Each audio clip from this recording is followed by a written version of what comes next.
welcome to this week's episode of Success in Women. I'm Linda. I'm Andrea. And today, as a special treat, well, for us mostly, but we thought you might enjoy it as well, we're sitting in Andrea's backyard. I figured if Oprah can do it when she interviewed Harry and Meghan, we could do it as well in Andrea's backyard. And it's such a pretty atmosphere. It's a beautiful day. You know, it's one day of summer already. Right. And why not be outside? Why not be outside? Enjoy and get the vitamin D that we all need after long winters. Well, you know, they say Canadians in particular, right? We're always deficient. So anyway, maybe that should be the tip of the week. Make sure you take your vitamin D or get out in the sunshine for at least 10 minutes a day. At least, exactly. Yeah. So, Andrea, do you have your tip of the week? Okay, so I was just on Facebook the other day, and this tip came on about squeezing lemons. And like a lot of times we just do like this and we get as much juice with our hands, and there's always so much left over. And some people have the fancy juicers and that, but this gentleman used the tongs that you use for, you know, flipping your food. Wow. You put the lemon in between and you just squeeze down. You should have seen the juice that came out. Wow. And I was because I haven't been shopping really, but I was gonna buy that thing so that you get every bit that you can. I'm gonna try that before I do, because I have tongs all over my apartment, so just that's cut not them in an half issue. and put it in between and squeeze away. Good stuff. That's a good tip. Yeah. So this week we're actually going to be talking, and this person is a reverend that Andrea had discovered on Facebook that we really thought resonated with us, and we felt that it might, you know, resonate with you as well. And Andrea, why don't you give the person's name? So it's Reverend John Wesley, and I mean he's from the 1700s. He was the first Methodist reverend and great guy, but it's not about him, it's about his quotes. And the one that really resonated with me, I thought, this is something everybody should do. And it goes like this: do all the good you can, by all the means you can, in all the ways you can, in all the places you can, to all the people you can, for as long as you can. I thought to myself, wow, if we all lived by that, wouldn't that be wonderful?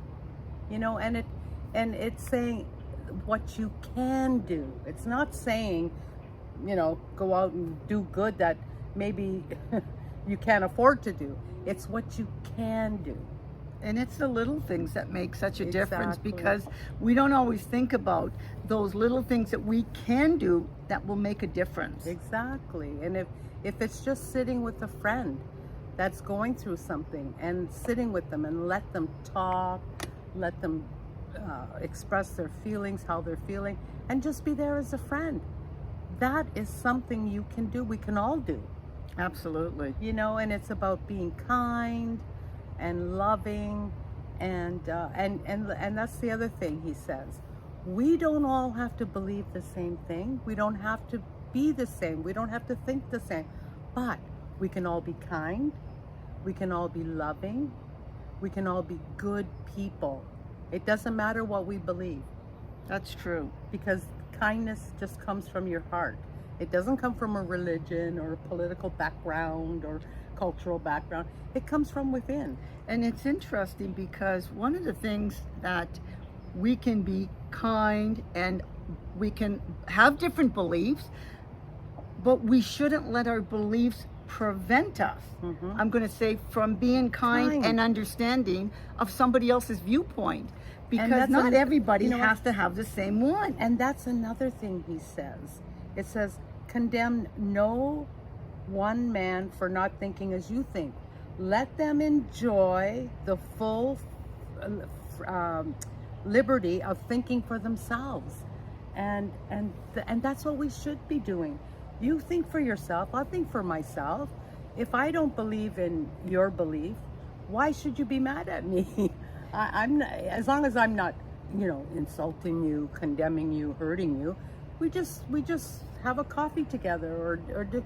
I see that now in Canada more.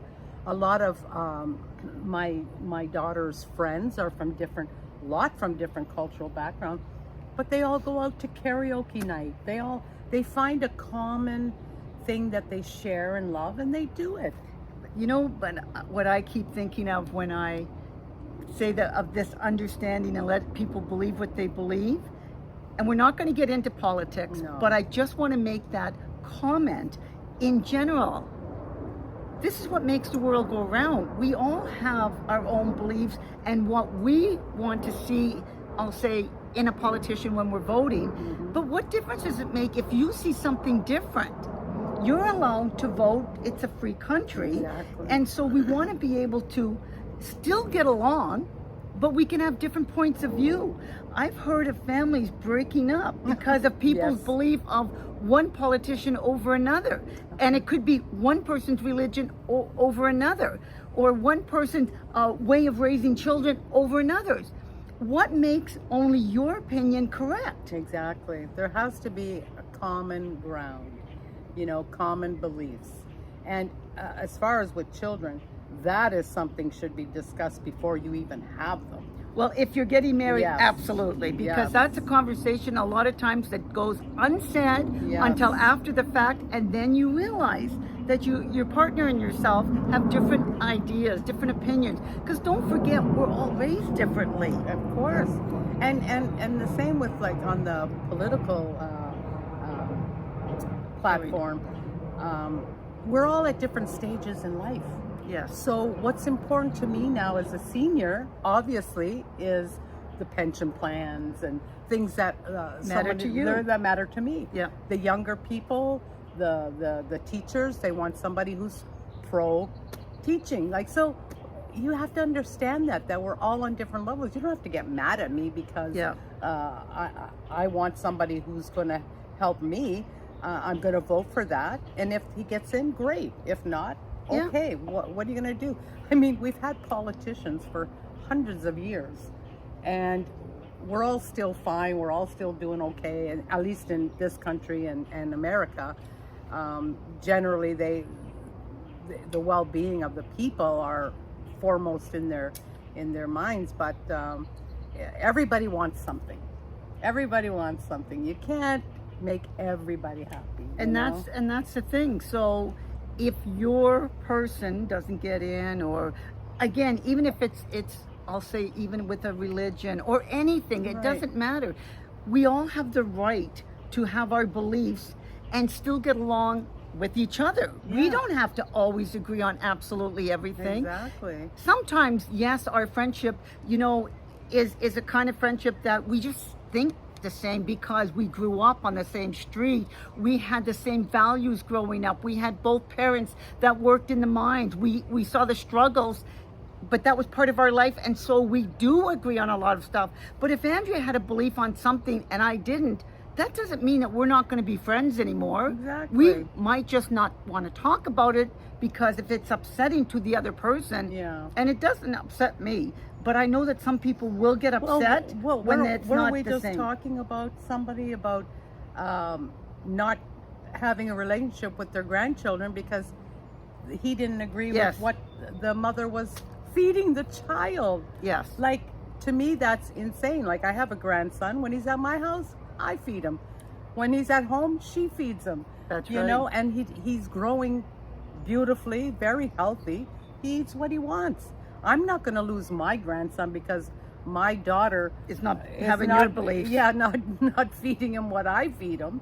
And that's the thing. And I have a friend. She has 4 sons and 4 daughter-in-laws, and she always says to me, "I'm not going to argue. I'm not going to fight. My sons mean way too much to me. They can do what they want in their home, believe what they want, as long as they bring the kids here and I see them. I'm And it's happy." interesting that you say that because, again, as I quote almost every week, Dr. Laura, because she says, if you want to have a relationship with your grandkids, you better go along with whatever your daughter-in-law wants. Mm-hmm. And as long as it's not harmful to anybody, and that's Exactly. the whole thing, is that she's very protective of the kids. Yeah. But you don't have to agree on, I'm going to say, the child rearing. Just because you wouldn't raise your kids that way doesn't mean that it's wrong for your daughter-in-law to do something different. Because times are different. times are different, Now but her there's environment was screens. different when she Yes, grew up. Exactly. But it doesn't make it wrong. I mean, it's just different.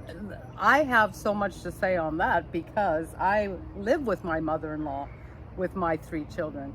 And some of the things she would say, like, oh, don't let them go out. Somebody's going to put drugs in their drink. And, you know, she feared all that. I go, Ma, don't worry. I love my daughters too. I'm not going to let them get hurt. Okay. But there was no point fighting about it. She just had her ways. But you know what? And I tried to make her see my way, and we compromised. Yeah. It's interesting.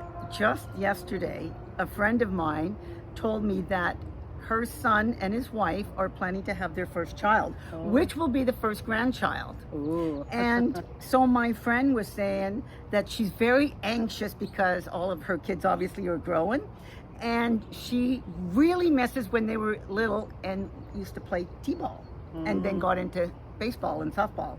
Anyway, so she said to her daughter-in-law, she said, do you think that, and they know it's a boy that's coming.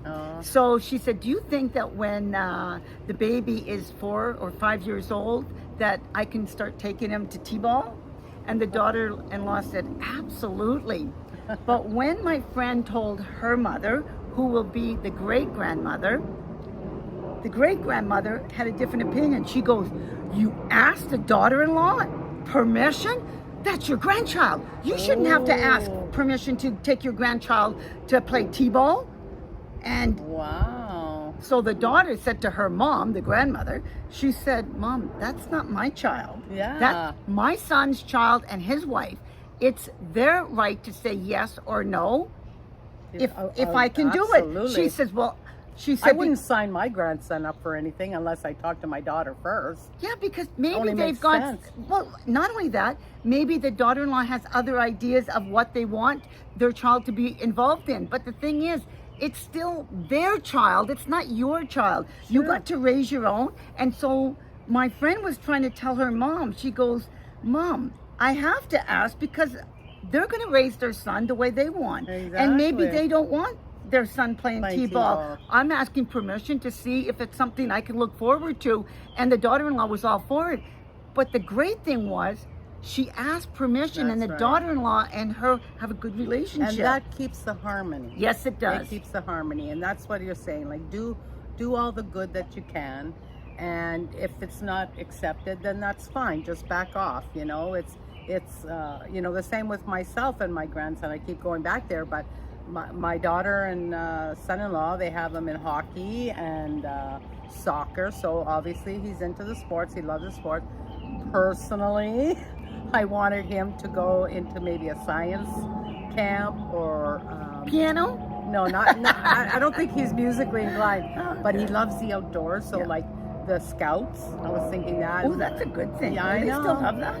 Yes. Oh. And I know a lot of people that have their sons in that, and they just love it, and I think he would love it. But right now they're like, no, he's into soccer and he's into ball hockey, and I'm like, okay, I just back off, you know. No, but you put the idea out there. At least it's something to consider maybe later. And maybe when he gets tired of, you know, maybe he might get tired because there is so much more on the scouting. I forgot all about that. I didn't get to go to brownies or anything like that, but my younger sister did. And they learn so much, They do. especially if you're into the outdoors, which my sister is, including animals and everything else. And see, that's what I do. When he is here, I take him on the nature walks. We come out here and do things. I downloaded the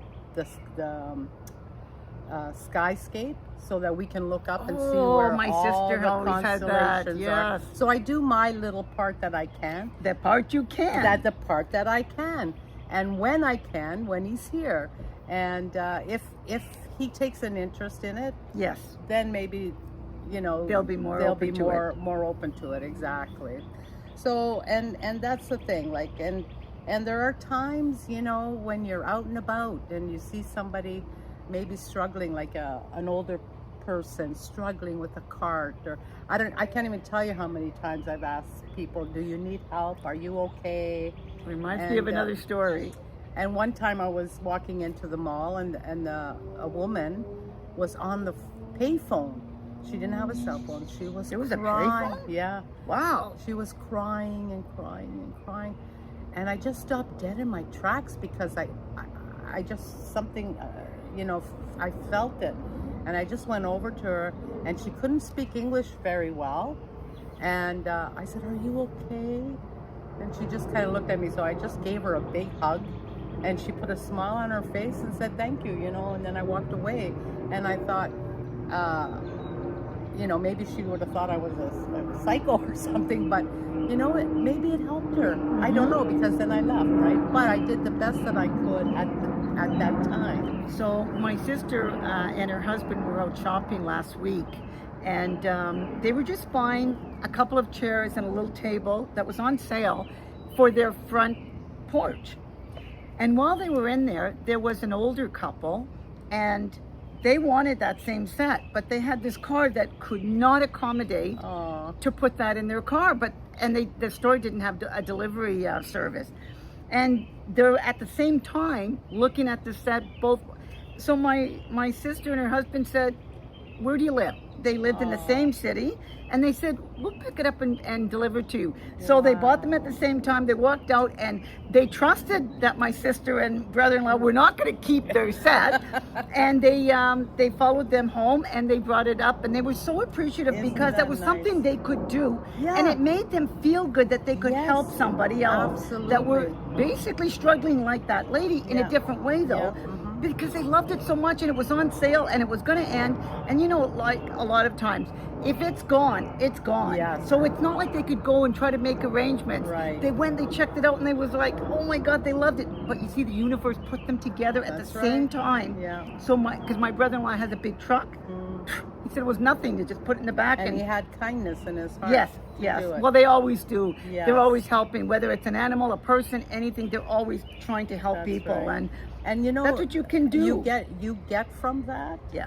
They get from that. And another thing, if your children are around, they see that. See that, absolutely. And that's how we keep it going, by showing and letting your kids see that it's the way to go, and the joy you get from it. And they'll learn to be just as kind. And I know my children are. I know my daughters, they're very, very kind and helpful. And it's from learning from us, that a little kindness goes a long way. Do you know that we grew up, Andrea, with the saying, "It's better to give than to receive"? Absolutely. And that's what people say. They get so much joy and satisfaction when they can help somebody else. I do. Yeah. I really do. That's There's why I prefer always, if I can, to give and to give. You know and what to they give. say? They say, if you're a giver, know your limits, because the takers have none. Oh, that's true. That's true. So you do have to be, careful that you're not being abused or Right, and it's interesting. And when my mom was alive, I used to always say to Mom, because my mother got taken advantage of many times from her friends, and I always said, "Mom, my friends are so kind and so nice. None of my friends take advantage of, I'll say, any of my generosity. My family members that I'm close to don't take advantage of that." And I said, that's the kind of people I surround myself with. Right. But my mom, unfortunately, because she was so kind, she'd literally give you the shirt off her back. The problem was is that some people took advantage of that. They did. And that was a good saying, because I hadn't heard that. Right. But you're right. Yeah, Those people that want to take will take and take and take. exactly. I think because it's Friday, the kids are out of school, and as you can see, or not see, We have but a you can beautiful hear, walking path there's a behind walking our path, house, and yeah. I guess the young kids from school are all taking the path. Yeah. So it's nice to hear the summer laughs and, Yes. and It is. happiness of the children. So hope that you don't get distracted, but I love it myself It's personally. a joyous sound. Yes, it is. Very. So anyways, ladies, in your week ahead and your years ahead, do what you can, and it'll help you and help others. It really will. And we're going to continue this conversation on the next segment, because there's so much more that we want to talk about from this. Is it a pastor or a minister? What was Well, he? he's a reverend. A reverend. I guess they call him Reverend John Wesley.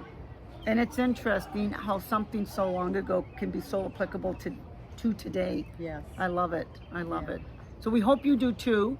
And until next time, I'm Linda, I'm Andrea. and we hope you Like share. and please subscribe. We can't do it without you. Thumbs up. Until next week. Bye, ladies.